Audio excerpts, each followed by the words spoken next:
Hello, Namaste, Vanakkam, Annyeong. As you know, I am your teacher Khushi and welcome to दीदी की पाठशाला।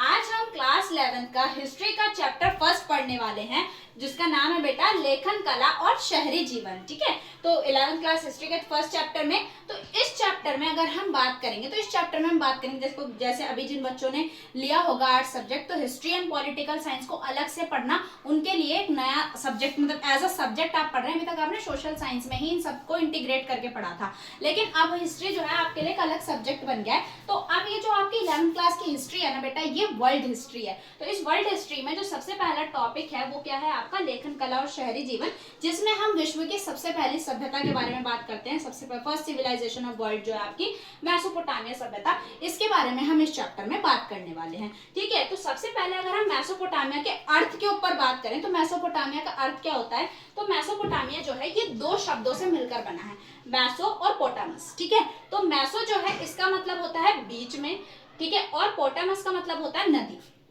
तो इसका मेसोपोटामिया का अर्थ इसीलिए रखा गया था, ये नाम मेसोपोटामिया इसीलिए रखा गया था क्योंकि इसका अर्थ है दो नदियों के बीच की भूमि। और वो दो नदियां कौन सी थी जिनके बीच में मेसोपोटामिया बसा हुआ था, तो दजला नदी और फरात नदी। तो मेसोपोटामिया की अगर लोकेशन की बात करें तो वो दजला और फरात नदियों के बीच का एक एरिया था जिसे मेसोपोटामिया नाम दिया गया। क्यों? क्योंकि मैसोल और पोटामोस का अर्थ ही होता है दो नदियों के बीच का क्षेत्र। ठीक है, तो आपको ये याद रखना है कौन सी दो नदियों के बीच में, दजला और फरात नदियों के बीच में मेसोपोटामिया बसा हुआ था। ठीक है, तो अब बात करें अगर इसका दजला फरात वालों, इसका एक दक्षिणी हिस्सा था।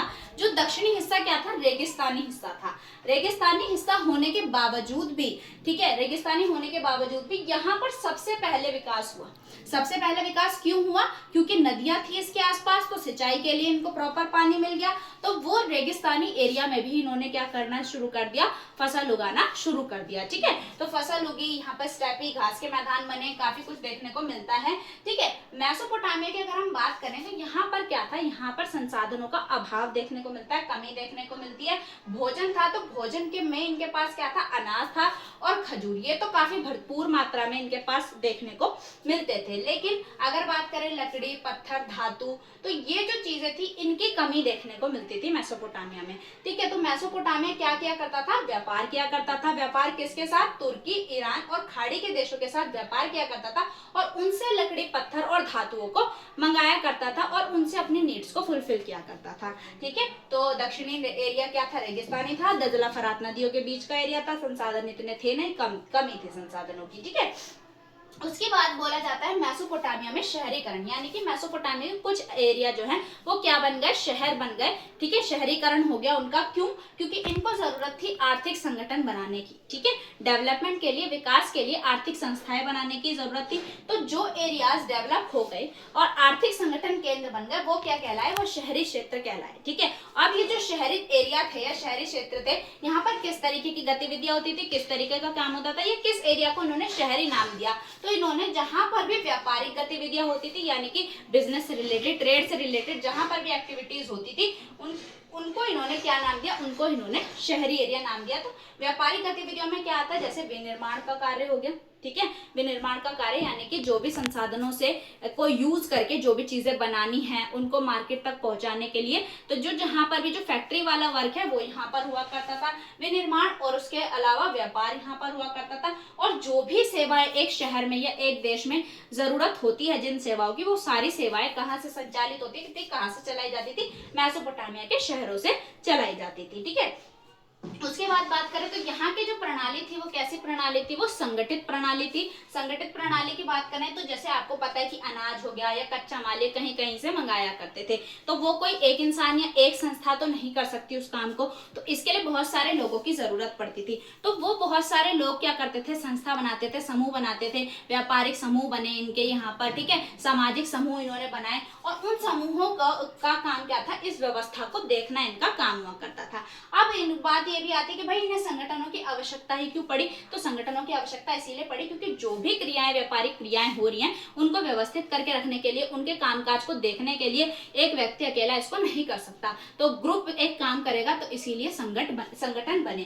तो ये जब संगठन बने तो ये संगठन कैसे थे, पदानुक्रम थे, यानी कि सबसे पहले राजा या जो भी आपके पृष्ठ वगैरह हुआ करते थे, उसके बाद नीचे फिर व्यापारी वगैरह, इस तरीके से ये क्रम चला करता था। ठीक है, उसके बाद यहाँ की जो फेमस चीज है, जो माना जाता है कि सबसे पहले मेसोपोटामिया में ही इसका विकास हुआ था, तो वो थी इसकी लेखन प्रणाली या इसकी लेखन कला का विकास। ठीक है, बोला जाता है कि पूरे विश्व को अगर लेखन प्रणाली किसी ने दी है तो वो इन्होंने ही दी है, मेसोपोटामिया के लोगों ने, मेसोपोटामिया की सभ्यता से ही मिली है। तो 3200 ईसा पूर्व के शुरुआत में यहाँ पर लेखन कला का विकास होता है, लोग लिखना पढ़ना सीख जाते हैं। ठीक है, तो सबसे पहले अगर हम बात करें यहाँ पर प्रक्रिया की, तो कैसे लिखा करते थे, कहाँ लिखा करते थे, पहले अगर ये बात की जाए तो ये क्या किया करते थे बेटा, मिट्टी को, चिकनी मिट्टी होती है उसको गूंथ कर उसकी पट्टिकाएं बनाते थे, जैसे स्लेट टाइप बनाते थे। ठीक है, जैसे आपको आज के टाइम पे चौकोर स्लेट टाइप बनाया करते थे, और उस पे अब उस पे कैसे लिखेंगे, उस पे ये सरकंडे की पतली तीखी नोक वाले एक उपकरण से लिखा करते थे, और इसी को क्या कहा जाता था, इसी को कीलाक्षर या कीलाक्षर के नाम से जाना जाता था, मतलब क्योंकि कील वाले अक्षर से लिख रहे एकदम नुकीली तीखी नोक से इसे लिखा जाता था। ठीक है, और क्या होता था, इसके अलावा इसको क्या कर दिया जाता था, इसको सुखा के रख दिया जाता था, और सुखाकर इसको एक तरीके से स्टोर कर लिया जाता था। ठीक है, और एक चीज और थी इसमें कि ये जब गीली होती थी ना, तभी इसके ऊपर लिखा जा सकता था। ठीक है, अगर ये एक बार सूख गई तो इस पे लिखना बहुत ज्यादा कठिन, क्या इस सूखने के बाद इस पर लिखना ही असंभव हो जाता था, फिर लिखा नहीं जा सकता था। अब फिर एक दिमाग में ये बात आती है कि भाई इन्हें जरूरत ही क्यों पड़ी लिखने की, लेखन कला का विकास करने की जरूरत क्यों पड़ी, ये पट्टिकाएं बनाने की, तीखी नोक से लिखने की इनको जरूरत क्यों पड़ी, क्योंकि भाई व्यापार करेंगे, लेन देन करेंगे, तो उसका एक रिकॉर्ड तो इनको रखना पड़ेगा। ठीक है, तो उस रिकॉर्ड को रखने के लिए लंबे समय तक वो रिकॉर्ड रहे, क्योंकि दिमाग में कितनी चीजें रखेंगे। ठीक है, तो इसीलिए यहाँ पर लेखन कला का विकास होता है, और सबसे पहले ये मिट्टी की पट्टिकाओं पर सरकंडे की तीखी नोक से लिखा करते थे। ठीक है, और सुखा दिया करते थे उनको, ताकि ये मतलब सूख जाए और ये चीज एकदम कंफर्म हो जाए, पक्की हो जाए। ठीक है, और अगर हम बात करें तो ये पट्टिकाएं जो होती थी, इनमें ये डर रहता था कि एक तो इनके टूटने और नष्ट होने का बहुत ज्यादा डर रहता था कि अगर टूट ना जाए तो फिर सारा खाता ही खराब है। ठीक है, और सबसे बड़ी बात है कि हर एक व्यापार, मतलब हर एक चीज के लिए, हर एक रिकॉर्ड के लिए इन्हें अलग नई पट्टिका बनानी पड़ती थी, और फिर उसके ऊपर ये लिखा करते थे। तो इसकी वजह से बहुत ज्यादा मात्रा में यहाँ पर पट्टिकाएं मिली हैं। ठीक है, उसके अलावा अगर हम बात करें कि इसका उपयोग कहाँ करते थे, तो सिर्फ कहानियां लेखन के लिए इनका उपयोग नहीं किया जाता था। ठीक है, रिकॉर्ड्स लिखने के लिए इनका उपयोग किया जाता था, शब्दकोश के लिए शब्दकोश इन्होंने बना लिया था, और सबसे बड़ी बात भूमि का हस्तांतरण, जब ये एक बंदा दूसरे बंदे तक को अपनी भूमि दिया करता था, जमीन दिया करता था, तो उसकी जो डॉक्यूमेंटेशन होती है, जो आज भी हमारे यहाँ पर होती है, तो वो किस पे की जाती थी, वो इन्हीं लकड़ी की पट्टिकाओं पर की जाती थी। ठीक है, इन्हीं मिट्टी की पट्टिकाओं पर की जाती थी। ठीक है, और एक तरीके से इन पर जो पट्टिकाओं पर लिखा हो जाता था उसको कानूनी मान्यता प्राप्त हो जाती थी। जैसे आज हम डॉक्यूमेंट्स लेते हैं, उन पे स्टैंप लगी होती है भारत सरकार की या जो लीगल वाली, तो वो इनकी लीगल जो स्टैंप थी एक तरीके से वो था कि वो मिट्टी के पट्टिकाओं पर लिखी होती थी। ठीक है, और राजाओं के कार्यों का विवरण भी इन मिट्टी की पट्टिकाओं पे मिला, जैसे हमारे यहाँ पर अभिलेख लिखे जाते थे, है ना, जैसे कि अशोक के टाइम पे काफी अभिलेख मिले हैं। अशोक ने अपनी जितनी भी चीजें थी, जो उपलब्धियां थी, उनको अभिलेखों में लिखवाया था, पांडुलिपियों में लिखा जाता था, उसी तरीके से इनके यहाँ पर पट्टिकाओं पर लिखा जाता था। ठीक है, इसके बाद अगर हम बात करें इसकी जटिलता की, जटिलता मतलब क्यों, क्या इसमें कठिनाइयां आई थी, एक तो सबसे बड़ी बात कि यहाँ की जो लिपि थी उसमें कोई वर्णमाला ही नहीं थी, जैसे हमारे यहाँ पर क ख ग अ ई ई ये जो है, ऐसी कोई वर्णमाला नहीं थी। इनकी जो लिपि थी वो अक्षरात्मक चिन्हों की थी, मतलब इसमें काफी सैकड़ों चिन्ह थे, और उन चिन्हों के माध्यम से ये लोग लिखा करते थे। ठीक है, जिसके कारण जो था कि अब इतने सारे अक्षर या इतने सारे चिन्हों को कौन याद रखेगा, चिन्हों की संख्या भी काफी ज्यादा थी, तो इसीलिए जो लोग थे वो साक्षर नहीं थे, इतने पढ़े लिखे नहीं थे, क्योंकि उन्हें समझ नहीं आता था। ठीक है, तो साक्षरता की कमी थी। साक्षरता या देखा जाए तो जो भी लिटरेसी थी वो सिर्फ कुछ विशिष्ट वर्गों तक ही सीमित थी, यानी कि जो उन अक्षरों को समझ पा रहा है, जो उन चिन्हों को समझ पा रहा था, सिर्फ उन तक ही साक्षरता थी, बाकी लोग उसको नहीं समझ पा रहे थे। ठीक है, तो लेखन कला में क्या देखा, प्रक्रिया देखी पहले तो कि गीली भी क्या बोलते हैं पट्टिकाओं पर सरकंडे की तिखी नोक से लिखा जाता था, ठीक है। और अलग अलग लेन देन के लिए अलग अलग पट्टिकाएं बनाई जाती थी।